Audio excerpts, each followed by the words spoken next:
Hello world, I am Joffey Joe, and this is the show, Call It How I See It. And on today's episode, I got a couple of teams I want to talk to you all about. First and foremost, the NFL season has hit the midpoint. It's crazy to think that the NFL season is going by so fast, but that's what it usually does.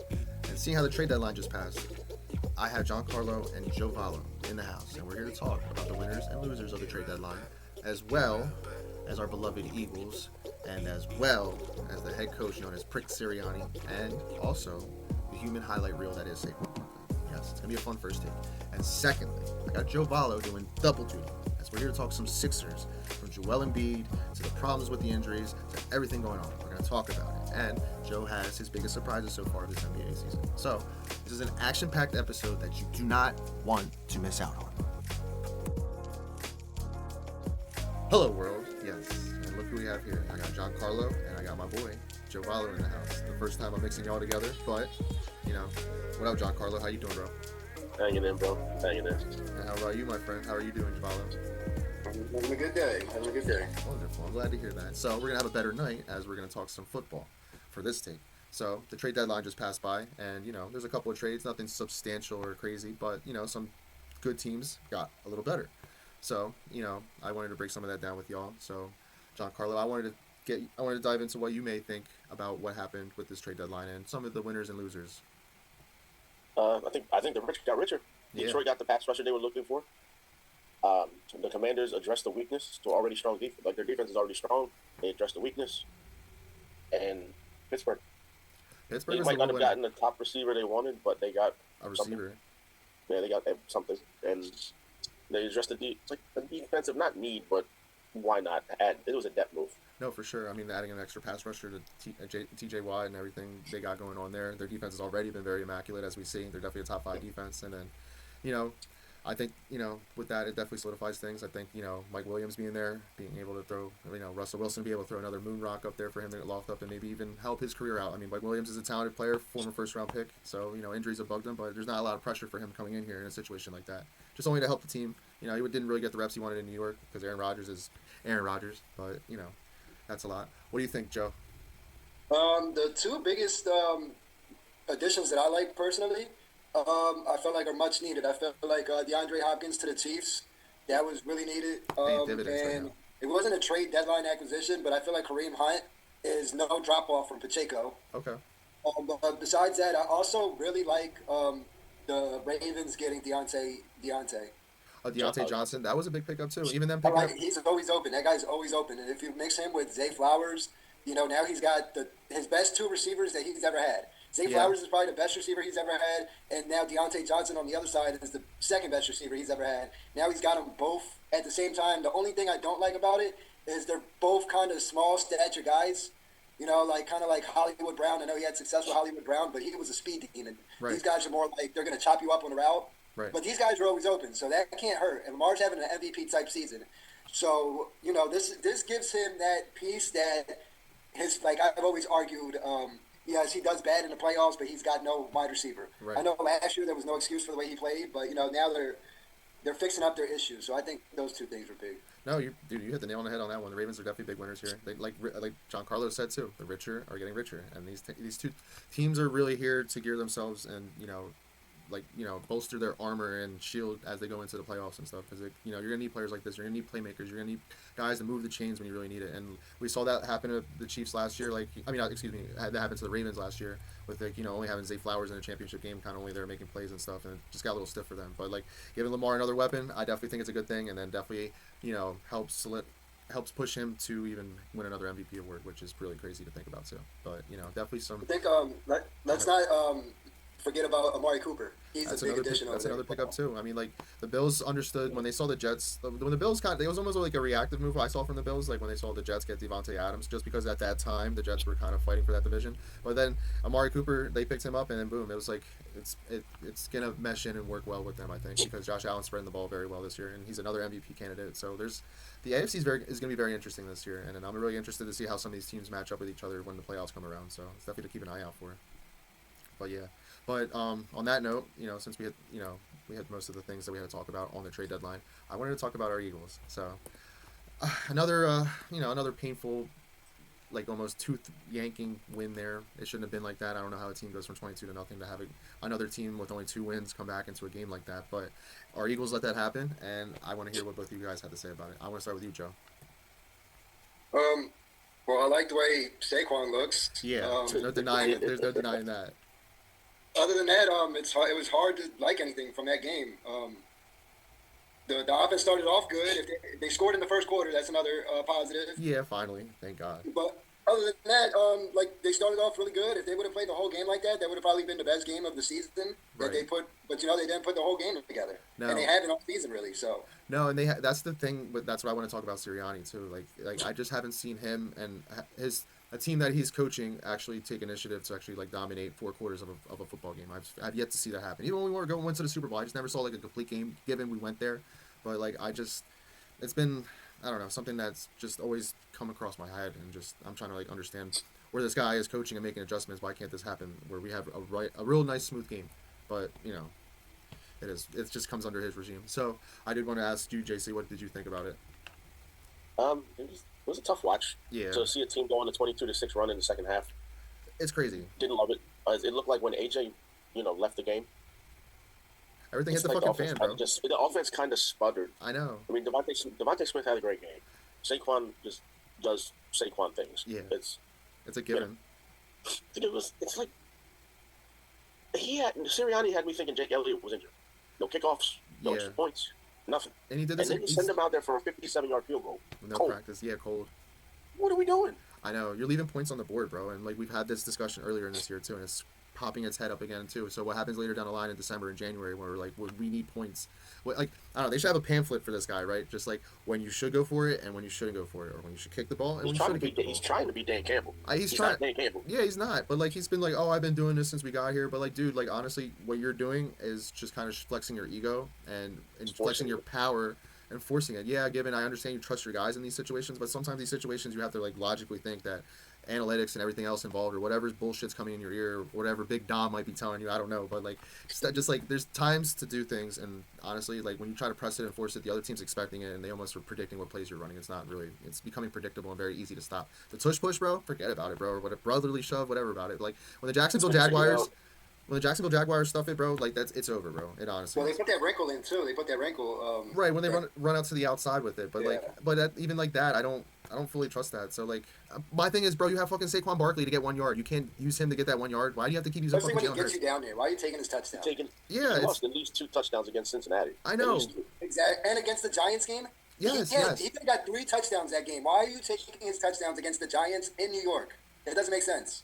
No, you're supposed to shove it down his throat. Exactly. Even the defensive back for the Giants, Saquon was talking trash on the tush push, and he's like, that's supposed to be you. We don't care. Exactly. But like that, it's just like it just drives my mind sometimes. Like, and this guy Sirianni, he was iterated over and over. Oh, I'm letting these guys do their job in terms of the coordinators and stuff. But at the end of the day, who do I see holding the freaking play calling sheet in his hand, running around like an idiot? I see you doing that, and I see you holding the Eagles back, man. I really do, and I really hope this Those doesn't. two were auditioning for his job. It is an audition for them, but like honestly, I don't even know if those two guys are the right fit. Fangio. Like those guys, but I do give. They're doing their job. They are for what limitations they have. Like I know Fangio definitely has a bigger grip on the defense than Kellen Moore does on the offensive side of things. But like I don't know. I'm just have a day, my friend. Have a day. Yo, he really played out. Our linebackers, our defense has been really solid. But like when you're giving up, like when you have these little windows where you're giving up points because like you're not doing things on offense where AJ Brown's coming out of the game and you're out of rhythm and you don't have any other answers or ideas of spreading the ball out. It's just like shit hits the fan and lets the other team get back in it and create momentum. And that's what the Jacksonville Jaguars did in fucking 15 seconds, bro. Crazy. Blows my mind, but it happened. And thank God. We were playing against the refs. The refs were absolutely horrible. Honestly, I think his Robert Eck, I think that was the main official. I never heard of him, but like honestly, like some of these calls. I don't want to hear of him again in Philly. For real, like honestly, I don't know how he made it out of Philly, honestly. But like from the freaking touchdown to the freaking fumble that Saquon had, like it was egregious. Even the announcers that were commentating the game, they agreed with that 1,000%. Like they just did not agree with what this guy was calling as an official. But I don't know. Hopefully, we won't have to ever see that guy again because honestly, that was really brutal. But on another note, since we are talking Saquon and how he's not getting the love he deserves, I did want to talk about the highlight he had. Like, what do you guys think about the backwards jump? I don't even know. Like something that we'll never even see in a video game. I want to start with you, Joe. Well, I was saying it when we got him. He's a generational talent. He's a Hall of Fame talent. Yeah. He's He's Adrian Peterson of right now, but for some reason, not for some reason, because he was on the Giants, they were kind of comparing him to Zeke. He is not in the same category that Zeke was. This guy is a generational talent. Running backs like him come once every 10 years. If I were to ask you guys right now that this guy's on a good team, who's the best running back in today's game? It's him.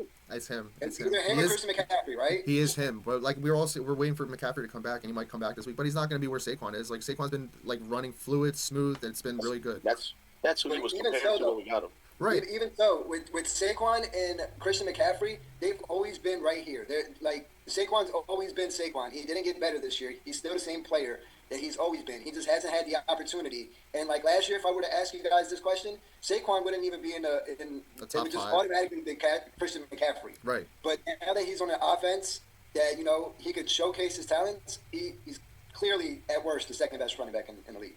He does things that nobody in the league can do. No. Even Christian McCaffrey. No, for sure. Yeah, I don't think McCaffrey's jumping over anybody. No. No, he's not. They won't let him because if he comes down, he's going to come down wrong. I mean, And he's not built like Saquon. Saquon's got strength and speed. Yep. Saquon is built like a fucking brick house. Honestly, Can you imagine if he would have turned that jump into a touchdown? I think the stadium would have blew up. I know it definitely would have. Like we all saw the reactions. That shit was crazy. I jumped out of my seat. Like yeah, it's just like when we saw it live.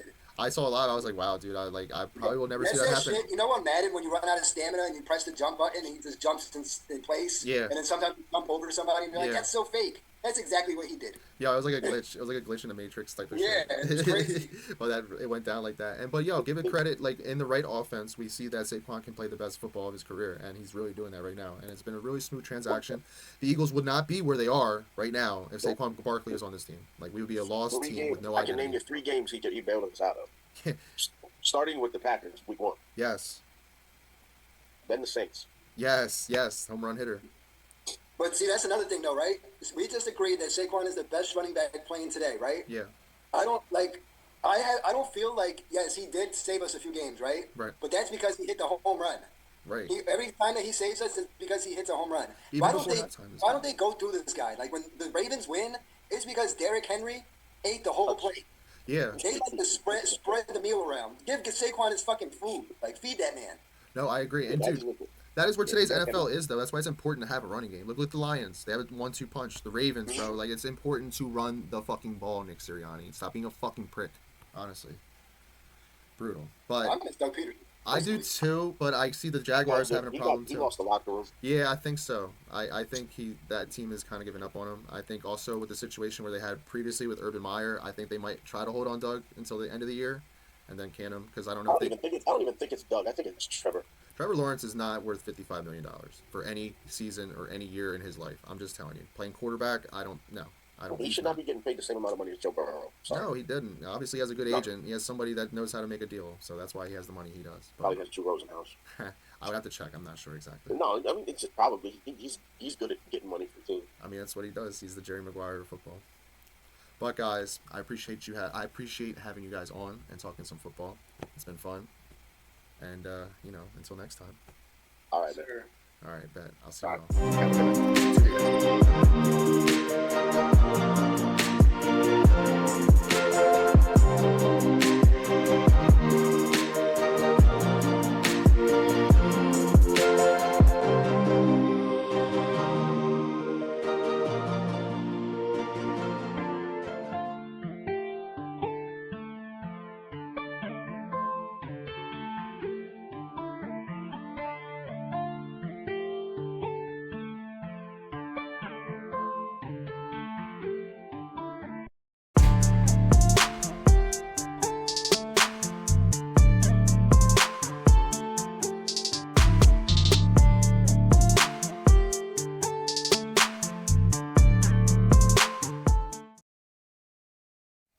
And here we go. Look who's doing double duty with your boy. Yeah. Welcome back. Welcome back. So, Joe, I needed your expertise again. And for this area, I needed to talk some Sixers basketball. That's right. A lot of stuff's going on with the Sixers, except for racking up W's. We need more W's. They're playing the Clippers right now, holding a small little bit of a lead. Hopefully, when I put this episode out, I can be happy when I think about what I'm saying now and it turns into a win. Hopefully. I don't know. We'll see. I'm not banking on it. But I do have you here, and I wanted to dissect your brain and see what you feel about our Sixers right now. And, well, before we do into our little Sixers stuff, I wanted to dive into what you may think about what's going on with this whole Joel Embiid situation, especially him being suspended, him not playing. I want to hear it all, Joe. What you got?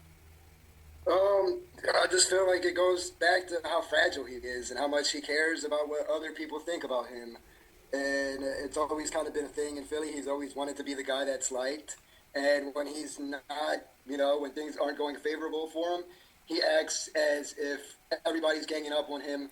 When Philly has treated you very good for what we've expected out of you and what you have done, we have treated you very good, Joel. So, I don't know.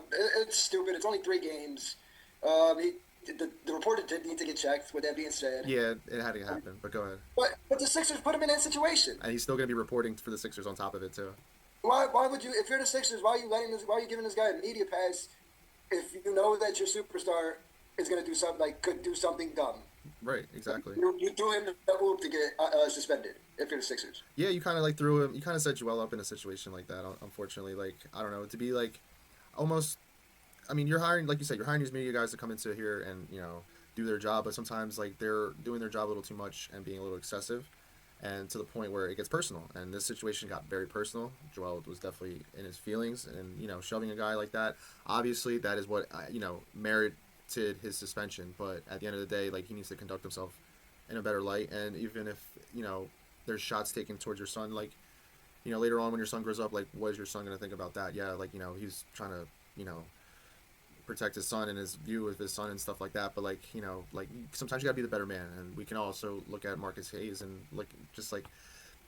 what are you trying to get out of this? I mean, I get scratching a sticker and making a player mad and getting this type of reaction gets you a lot of press. But at the end of the day, no player's gonna really want to talk to you. The trust factor and that type of thing, the relationships and the communications involved definitely is damaged in that type of light. Even though the Sixers are gonna still let you run around into the locker room and get whatever scoops you want, I just don't think that you'll have that same access. I think a big wall has been put up on you, and I think the Sixers will back up their teammate Joel Embiid in a situation like that. So, we'll see. If they don't put a wall, they're in the wrong. Why would you not put a wall?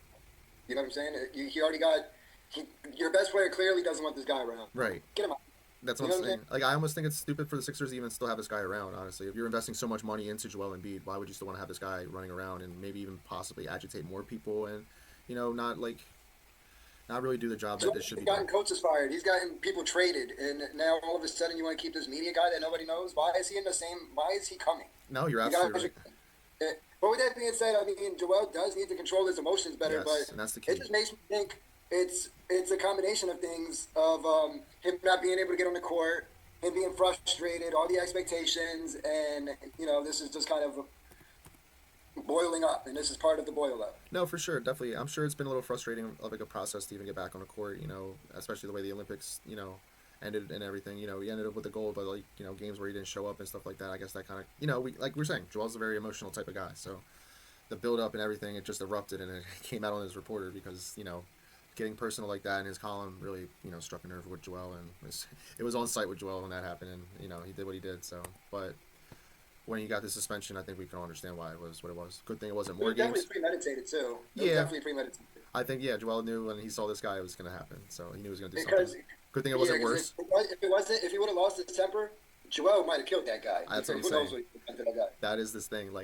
Good thing it didn't escalate to the point where it got worse, and that's the biggest thing about it. But I think moving He forward, flat the guy. yeah, exactly. We have we have history of certain players, getting frustrated with the media. I mean, we remember Russell Westbrook recently and other people too, just getting tired of the media, and sometimes the media just doesn't know when to let back, and when they don't let back though, it ruins the relationships they can have and getting better stories in the future. That's the thing though, Def. Russell Westbrook gets treated very unfairly. Right.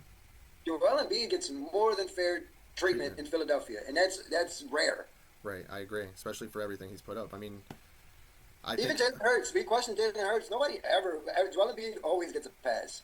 Yeah, I agree. For the most part, there's rumbles here and there when he's not playing and stuff, and we wonder what the Sixers are when he is on the court and what they could be. But at the end of the day, we have treated him well. We cheered him. We've never, every time he's at the free throw line, what do we hear, Joe? We always hear MVP. We show him a lot of love. So maybe he's just in his feelings. Maybe he's just having a bad day, a couple bad days. I don't know. But hopefully he can shake this off. And he is, he's slated to come back Tuesday against the Knicks, which would be a big matchup, coming against Karl Anthony Towns and everything in the Knicks. But, we'll see. Maybe this 3 days three games of suspension can give him more time and really get him where he needs to be, and actually might even light a fire up his ass and maybe have the beast come out in him. So we'll see. Because right now, Joe, the Sixers need the beast to come out. Because I don't know, the Sixers without him, and even slowly getting Paul George back in the lineup and stuff, they're gonna need everything they need. They're gonna need everything they can to make sure they can keep up with these other teams and stuff. But we'll see how that turns out. It's a little discouraging to watch them come out 1-6. Yeah. I know Embiid and Paul George weren't playing. Paul George is back. This is the second game back. He's 4 for 4 at halftime, 10 points. Yes. That's pretty good. But like I said, it's a little discouraging to watch them go 1-6. I would hope that Maxey, even though Joel Embiid and Paul George aren't there, I would hope that Maxey, took the step to not only getting stats this year, but to translate into wins. And right now, the way he's playing, he's kind of just jacking shots up. He's just out there shooting shots. And, it would have been nice if we beat the Pistons or one of these teams. We had games we could have won. Yeah, there is a lot of games. Even the Suns game that we played the other night, it was a wonderful game. Kevin Durant stepped through and won the game for them. But, at the end of the day, you're right. We're waiting to see Maxey take that step or just, also becomes more of a facilitator and just flow with the offense better. Like you were saying, too, sometimes he just plays a little too much free ball. And with that free ball, it throws the team off a rhythm and just, putting up ill-contested shots that just really don't, go with the way the offense should be flowing and stuff. But that's also on Nick Nurse, because Nick Nurse needs to formulate great offense and stuff. I understand he's a good defensive-minded coach, but at the end of the day, too, it's about putting up points, and you have to put up points, and you have to draw up the right plays and have Maxey run the ball through different people sometimes, too. And I don't know. This roster's too talented to have us, have too much doubts coming in. And, the injury bug there's always going to be a doubt in the back of our head, especially, with Joel and even Paul George. But, we'll see how this starts to formulate and stuff. I mean, without those two guys, we got a solid supporting cast. There's no reason to be 1-6, especially with Maxey. Maxey should be the engine of our engine. He's the most lively, the youngest, so he should be the one with the most energy. He should be having his team going, and it would be nice to have them 3-3 right now, or 3-4. Yeah, I agree. I wish it was a little bit more balanced here in terms of our record and stuff, because we have been playing good ball, and there's games that we should have won, and then hopefully later on down the line, these are games that we learn how to win and not give up and stuff, but from what I've seen, I'm also interested to see what happens when we do have a lead and how we come about holding on to leads in the future, too. So there's going to be a lot of questions. There's going to be a lot more tests coming up with this team. But like you said, we'll have to just wait until we see what we are at 100% and how we moving forward. But like you said, our supporting cast is strong. I'm really a big fan of Caleb Martin, man, really great defender. Kelly Oubre's playing good ball, averaging 17 points a game. I like some of these other pieces. I'd like to see Eric Gordon do more. I mean, I understand he's older, but, he's a former Sixth Man of the Year. I would like to see him kind of start catching up and seeing some of these other guys contribute in bigger ways to help this team really look more solid. Because honestly, I would like to see Eric Gordon move to the bench. I don't like that they're starting him. Well, I mean, I guess it's just because of the situation at hand. He definitely is better when he comes off the bench. I mean, he's never really been a starter. I feel like they got him. I think Caleb started today, but yes. I don't think he's been starting. He has been soaking up a lot of minutes from what I saw on the stat board. And for the most part, he might actually be our best defender. I want him to start. I want Oubre to play the 2. Yes. And I want PG to play the 3. It looks like they're trying to get PG to play the 4. I know. I guess because they're trying to not have him do too much, and seeing how we know about PG's reach and everything involved, and he may not be the same defender he used to be, but in terms of guarding around the rim and guarding the perimeter and spacing out and stuff, maybe he could be more of a formidable 4. He doesn't have the height and size for it, obviously, but in today's NBA ball, there is the 4 position is almost starting to evaporate the way teams are starting to stretch out with either guards or either extra wings on the perimeter and stuff. So that's just where today's NBA is going in terms of even playing smaller ball and stuff. But you're right. So I mean, having Paul George, I guess, just kind of mesh in a little bit and then end up finding his shots and stuff in terms of spacing with these guys. It should be interesting to see. It looks like it fits. It doesn't look like he's forcing anything. Right. His first game, he shot bad, but all those shots were in rhythm. No.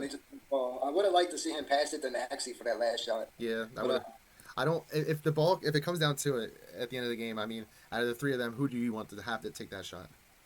If they're all healthy, I mean, I guess you got to go with Joel. Yeah. But if it's a perimeter shot, because Joel can hit the perimeter shot, because at the end of the game, you don't see too many layups for the win. You usually see a midi, and that's Joel's game. Right. But that's also PG's game. I wouldn't mind PG shooting it. Right. I feel like I put Maxey as the third option. I feel like Paul George can can have a guy in his face and still get a good shot off, as well as Embiid. If we're gonna talk about like a contested shot, I think Paul George would be the best option. But I mean, we also saw Joel like in the one game against the Knicks, dude. He was on fucking fire shooting all those threes. That's another. But like we've also seen Joel choke in the big moments too. So like that's that to consider. And in terms of like Maxey, I mean, if there's someone to drive the ball to the draw in a layup to win the game, I would trust Maxey 1,000%. But in terms of trying to win the game, I mean, he also had that shot against the Knicks. Like he does come up like he has a good resume so far. Yes, it's like it's been developing. We see the clutch gene kind of like building up. I trust. If I was to put the order, maybe just in terms of like the shot, I'd probably have PG, Maxey, then Joel, just because of Joel's factors of choking at big critical moments and stuff like that. And he's the easiest to double team as well at the end of the game because of where he's the ball. No, and sure, and we see what some of these double teams does to Joel. He gets off rhythm and he starts to panic a little bit and overthink with the ball. I swear he's got anxiety or something. I think so, Joe. I think he's in our type of age group where he just sometimes the pressure is just too much for him to handle. But Crazy. But on another note, I did want to pick up before we closed out here. I wanted to pick up what you thought so far in this NBA season is the biggest surprise. I got two surprises. Okay, my biggest surprise is the Warriors being 7-1 right now. Yes. We were just talking about that a little bit with JC, but go ahead. Yeah, they just beat the Celtics tonight, correct? Yes, they did. And it seems like, them plucking out Klay Thompson for Buddy Hield is actually working pretty well. It seems like Stephen Curry is huge to win it, man. Even Draymond Green played really good tonight. Yeah, I mean, I don't say that. I know, but it's definitely a big factor to both of those guys, and those two guys are definitely going to be the cornerstone for that franchise forever. Honestly, their names, their jerseys will be hung up in the rafters and everything. But also, I think we got to give Steve Kerr some credit here, man. Like he's working with definitely less talent than he used to have, but like coming off the gold medal from USA, and he's actually incorporating some of that stuff into the offense now, and just having Steph be Steph. And as long as Steph is on the court, bro, they definitely have a chance. I think Steph's trying to prove it to the league that he can stay healthy and keep his team where they're in a chance where they can contend in the playoffs and stuff, and not get behind like they usually did, where they're having to play for the play-in tournament. That's the thing with this roster. I'm really shocked that they're 7-1. I know. I don't see them going anywhere with this roster. This is the worst roster they've had in a while. I know they're holding up, but I mean these guys like Moody, Wiggins still kind of contributing. Pajinski, like they've developed some guys, and it's really showing. I mean, like Kyle Anderson, Kuminga. You mean like they're not even using him to his full potential either, too. So like you don't want to pay him. I know. I think that's what. That seems like it's getting a little personal with him and Kerr, because it seems like Kerr's kind of like sticking it to Kuminga a little bit and trying to show that he's not really worth that type of money. But in today's NBA, who's not worth the money? So yeah, I like him. He's a wing. There's been talks about wing that shoots the three. I don't know if you saw, but there was some talks about, from what I saw in the Bleacher Report, that the Sixers do have interest in Kuminga. But I don't know how they would work out the numbers with that. But who knows? Maybe that could be a possibility if things don't work out with the Warriors. If the Warriors continue winning and they don't really use Kuminga in the shuffle that they're using, maybe Kuminga could be like a way better Tobias Harris. Yeah, I mean, he's got the length and stuff. There's no doubt about it. It's just in terms of his hustle, which I think I read was a problem, and also just his consistency and his shot taking, his understanding of when to take shots and be where he needs to be on the court. So, like, I don't know, from what I read, it was being a little problematic for the Warriors and what they're running. So that's why his minutes got pulled back a little bit from what I was reading. But we'll say. What was your second surprise? My other one, and I got a third one too. My second one would be the Suns being 6-1. I didn't expect that either. They didn't make any moves, and I thought that it would start off as a wildfire like the end of last year. Yeah. And it seems like KD is taking the lead role, and it's KD's team. Yeah. Like at the beginning of the year, which it wasn't so clear last year. It kind of seems like everybody was trying to play together, but so far it's clear this is KD's team, and they got to fall in line with KD. So that being 6-1 is pleasantly surprising. I wasn't expecting that. Yeah, for sure. I mean, like they got Mike Budenholzer there now, which is more different from what they had before with Frank Vogel, since it's more of a defensive-minded coach. But it's working. Bradley Beal's healthy. I mean, obviously he's not. Yeah, exactly. That's what I'm saying. He's been balling. He's been healthy. It's meshing. And sometimes with these teams, Joe, it just takes time. Sometimes it takes time to mesh. You put all these new pieces, and we've seen it from even back from the Heat when the Heat first got together with Dwayne Wade, Bosh, and James. Like it took time for them to mesh, but then when they meshed, they were on top of the game. So sometimes it does take time to mesh, and maybe the Suns are stepping in the right direction, and maybe Kevin Durant is just tired of losing in the first round. He wants to prove people wrong. We all know about Kevin Durant and trying to prove people wrong. So the Suns are definitely trending, and I think with Mike Budenholzer there now, they're probably trending in the right direction. So we'll definitely keep an eye on that. So what's your third and final surprise? The third one is the complete opposite of what we were just talking about with meshing. How it takes time to mesh. The Bucks, they look bad. I know, and Doc Rivers swears that he's going to fix it, but I'm just waiting, Doc. You're the Doc. Why? What's going on here? There's a stat for the past 43 games, they were like 31-13 when they fired. Yeah, they fired Adrian Griffin. And now they're under in the last 43 games or whatever. They're under 500. That's really crazy, and it's also crazy to think, what if they would, if Adrian Griffin was still coaching them, where would they be? That's like a good question to think about. But I mean, it's not. They would be a lot better than right now. That's for sure. No, for sure, and I think Doc's style of coaching just keeps showing that he's just not.